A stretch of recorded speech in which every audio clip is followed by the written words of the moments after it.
economics that were not to be found in a textbook.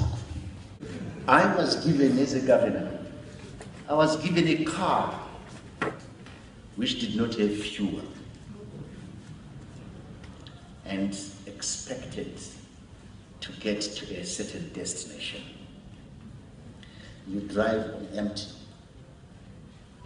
Ours was not an ordinary situation.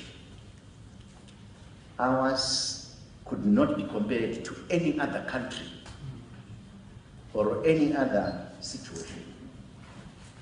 We had sanctions that had never been applied to any other people like we in Zimbabwe. Any attempt to find money was met with blockages. And any attempt to build reserves was met with so much huge demands that you could not even talk of building reserves.